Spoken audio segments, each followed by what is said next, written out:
What do you want to talk about today? How we hear. I'm just curious about it. So what do you know about hearing? I see in the book that your eardrum is clear, and when some sound comes into your ear, it vibrates like a drum. Let's have a look at the anatomy of this. That's the eardrum. It vibrates like a drum, right?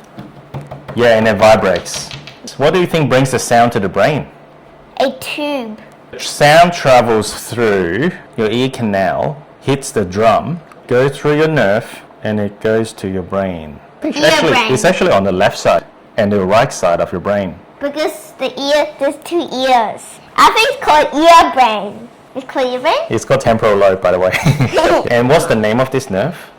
Ear nerve. Auditory nerve. Does this part of our ear have any bones? Yeah, it's a soft kind of bone. Yeah. What about here? Why is it curly then? Because it's genetic. So it just grows like that? Yeah. Why do you think we have that helical shape? Oh, because it's an acoustic funnel. It helps the sound go into your ear. Because it helps to capture the sound. Some people don't have that? What do you think the answers go? Not all human ear helixes are curly. There's a huge genetic variation. Wait, so helix can also be like that? That's the shape also? Yeah. Can people draw that? Yep. Wait, how do we get earwax in our ears? What do you think? That some sound has bacteria in it, and then it goes into your ear and turns to earwax. I know why earwax is used for. So it can Protect your ears, right? Another reason we have earwax because some bacteria can go inside, but it blocks it. It will just protect your ear, trap the dirt and actively slowing the growth of bacteria and fungi. You're kind of right. I guess. How do you think earwax are made? I think it's made out of boogers. But why does your earwax sometimes get dry? Good question. Actually, we have glands, special cells in your ears. They actually make the oil. The oil just form part of the earwax. Some earwax are dry, and some actually is wet. Mine is dry. What about you? Yeah, same. It's all genetic. Is the wet one better or the dry one better to protect your ear? And what do you think?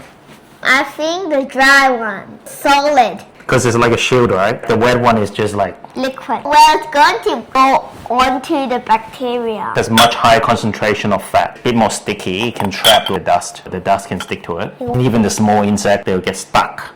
The drier ones doesn't have much moisture, right? It's much harder for bacteria to actually grow. Was that an eardrum? Yep. Oh, looks like a balloon. Wait, is it really long? Possible to touch the eardrum, but is it possible? The ear canal is quite narrow. It's quite small. But is it possible? Yeah, but it's risky because you can damage ear canal.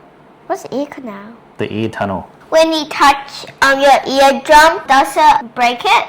Yeah, some people can break the eardrums. That's why, like, if you put sharp objects in, and it will pop. It can pop, yeah. And then you can't hear anymore. It will damage your hearing. Oh. Very dangerous. That's why you don't want to put sharp objects in it. But we use the ear thing and they get earwax with it. Yeah, but we're only like scraping the canal, the tunnel, but we're not scraping the drum. The drum is quite deep. How many centimeters? For adults or for kids? For kids. For kids. And adults. It's actually curved, so it's not straight. What can they measure? But it's about 2.5 centimeters. It's around that much. That much? Yeah. You still can't poke it. Is it like my finger? Half of the finger. Oh. Yeah, it's not very long.